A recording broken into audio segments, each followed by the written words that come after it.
Hello friends. अगर आप PT के अंदर 50 स्कोर भी रीडिंग में नहीं कर पा रहे हैं तो ये वीडियो डेफिनेटली आपके लिए है। इस वीडियो में मैं आपके साथ डिस्कस करूंगा पीटी की रीडिंग के कुछ ऐसे ट्रिक्स जो जनरली स्टूडेंट्स को नहीं पता होते और जिनकी वजह से स्टूडेंट्स स्कोर नहीं कर पाते हैं। मैंने खुद पीटी का एग्ज़ाम दे रखा है और मेरा पीटी के अंदर 82 स्कोर रहा है आउट ऑफ 90 और पीटी के रीडिंग मॉड्यूल के अंदर मेरा 9 आउट ऑफ 9 बैंड रहे हैं। तो जल्दी से डिस्कस करते हैं हम आज का टॉपिक अपना। देखिए, हम आज कर रहे हैं reading and writing fill in the blanks का क्वेश्चन। और इसके अंदर सबसे इम्पॉर्टेंट जो चीज़ हमारी आती है वो हमारी आती है कि हमें टॉपिक पहले समझना होगा कि हमारा टॉपिक किस बारे में है, जो हमें इसकी फर्स्ट लाइन बताएगी।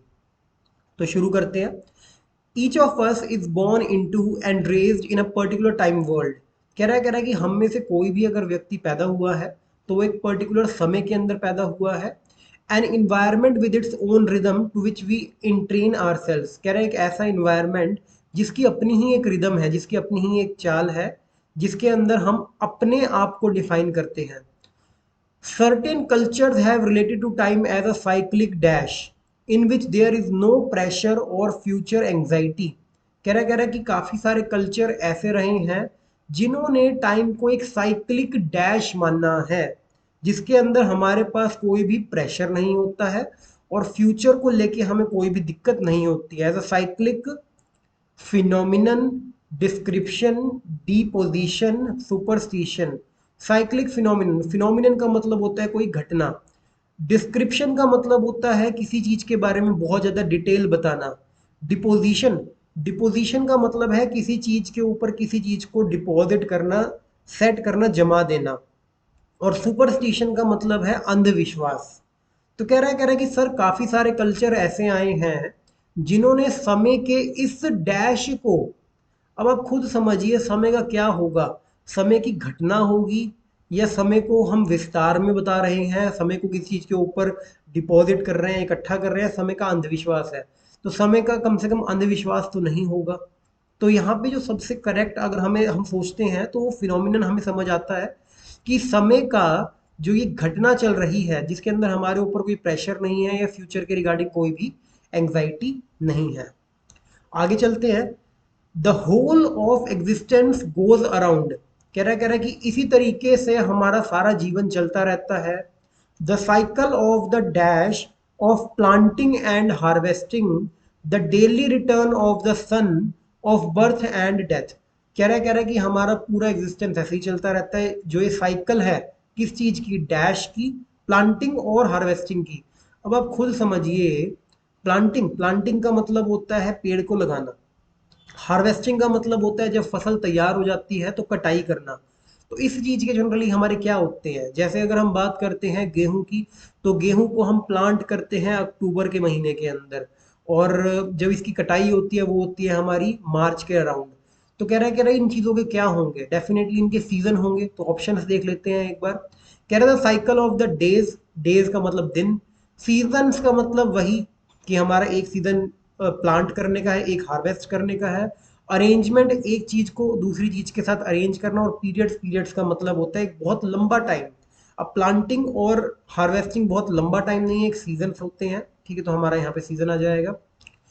In circular time, there is no pressing dash to achieve and create newness or to insatiably produce more than is needed to simply survive।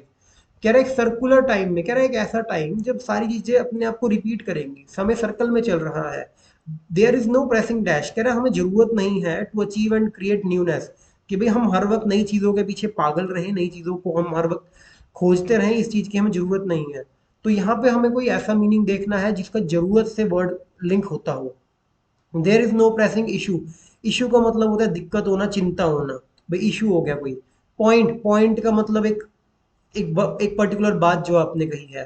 Cause का मतलब होता है कारण। और नीड, नीड का मतलब होता है जरूरत। तो हमने यही कहा था कि there is no pressing need, कि हमें कोई भी जरूरत नहीं है कि कुछ भी अचीव और नया चीज को क्रिएट करने की।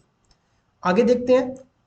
Additionally there is no fear of death, कह रहा है और उसके साथ साथ हमें मृत्यु का भी डर नहीं है। Such societies have successfully integrated the past and future into a peaceful sense of the dash।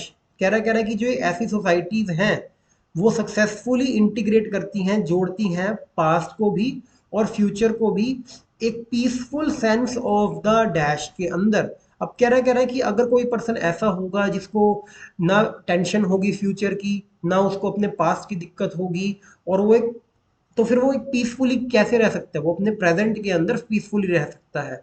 तो वर्तमान के रिगार्डिंग हम आंसर देखेंगे, प्रेजेंट के रिगार्डिंग कह रहा है ऐसी सोसाइटी इंटीग्रेट करती है पास्ट को और फ्यूचर को into peaceful sense of the preparation. Preparation का मतलब तैयारी करना। अब तैयारी तो हम नहीं करेंगे। प्रेजेंटेशन, प्रेजेंटेशन का मतलब है कि कोई आपको मीटिंग के अंदर, कोई आपको क्लास के अंदर अपनी प्रेजेंटेशन देनी है। प्रेजेंस, प्रेजेंस का मतलब है किसी की उपस्थिति, और प्रेजेंट, प्रेजेंट का मतलब है आज का टाइम, आज का समय। तो यहाँ पे हमारा प्रेजेंट आ जाएगा। अब लास्ट लाइन हमें पढ़ने की जरूरत नहीं है क्योंकि हमारे सारे ब्लैंक्स कंप्लीट हो चुके हैं। तो अब देखिए हम अपने अगर आंसर्स पे नज़र घुमाते हैं तो हमारे सारे आंसर्स ठीक हैं। तो इसके अंदर हमने ये बात देखी है कि फर्स्ट लाइन से हमने मीनिंग का अंदाज़ा लगाया है। उसके बाद हमने अपने टॉपिक को समझा है कि टॉपिक हमारे किस बारे में था। एक इम्पॉर्टेंट चीज़, मैंने आपको बहुत सारे वर्ड्स के मीनिंग बताए थे, तो चाहे आप वीडियो को साथ साथ पॉज करके उन वर्ड्स के मीनिंग भी साथ में देख सकते हो। और अगर आपको किसी भी चीज़ के रिगार्डिंग पीटी के अंदर डाउट है, कोई भी आपकी क्वेरी है, कुछ भी आप पूछना चाहते हैं, तो आप प्लीज़ कमेंट कीजिए। और अगर आप ऑफलाइन और ऑनलाइन क्लासेस के लिए भी इंटरेस्टेड हैं तो आप नीचे दिए गए डिस्क्रिप्शन के अंदर ओपन कर सकते हैं हमारी इंफॉर्मेशन, जहाँ पे आप ऑफलाइन और ऑनलाइन क्लासेस के लिए भी कांटेक्ट कर सकते हैं। Thank you so much.